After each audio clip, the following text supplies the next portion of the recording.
Okay, I was asked to make a quick tutorial on how you would create a Google form, which you could then in turn use as a Google quiz through Classroom from a pre-existing Google Doc.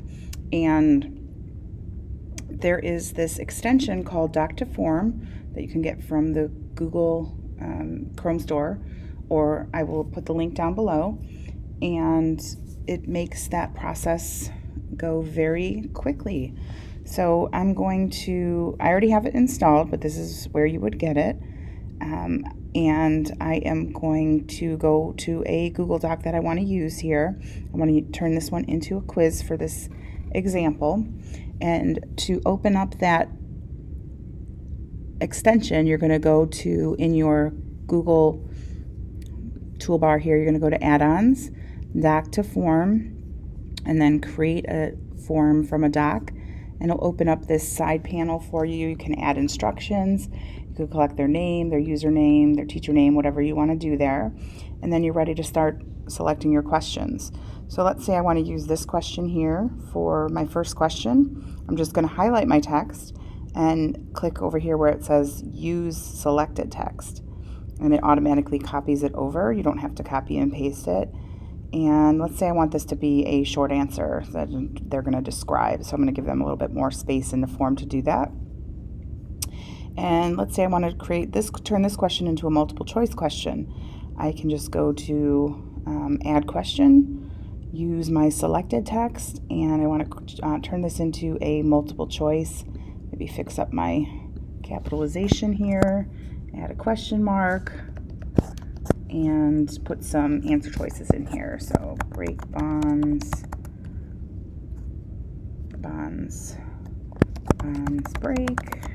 I can use a semicolon or a new line, bonds form. And then I'm ready to go on to my next question. Maybe I want this one to be a fill-in. So I'm going to go to use my selected text and turn that into, keep that as a text for fill-in. And then you can just keep on going. Now, this extension, as it exists as the free version, is only 10 questions. But one day I was trying to make like a 20-question form, and it prompted me to make a donation to continue. And I think it was only a couple dollars, so I went ahead and did it because I thought that this was a good app. So just to make you aware of that limitation of it. But I know the donation was not that much for it. So I'm going to go ahead and create a form, and it'll take a second to do that, and then I can go to view my form. It automatically creates it. I can preview it and see what it looks like, and then I can assign it through Google Classroom. So to do that, I am going to go over to my classroom, and I am going to pick a class here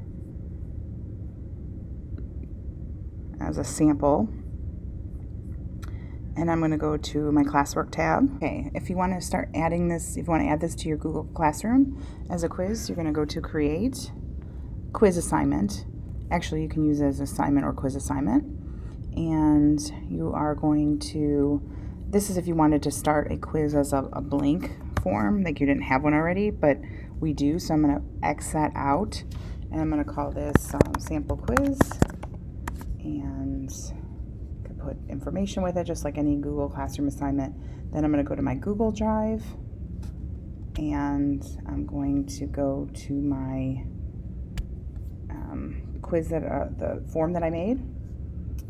And in my form, you want to make sure when you're making, after you bring up your form, that you convert this into a secure quiz if you want to use a secure quiz. If you just want to use a formative assessment, it's good to go as it is. But if you want to secure it so where they can't move around browser tabs and that, in Google Classroom, you're going to go to where it's this little gear here, to the settings for the form, and then you can collect, it already is collecting this, but you can just keep that as is. And then you want to click where it says make this a quiz. And if you want to lock them, you can. You don't have to, but if you're using it as an actual summative assessment, or if you want them to even for a formative to be just in that tab. That's a good way to do that. And you could change any of these options that you want. And I'm going to go ahead and hit save. So now when I come up to my Google Classroom assignment, I'm going to go ahead and add that. You want to do that step first. Sorry about that. And then now when I go to add this from my recents, it should already, it's going to come up as a quiz where you can either lock it or not lock it in there. And then I'm going to assign it, and that's it. And they open it up in there when they go to do it. They have to stay in that browser tab.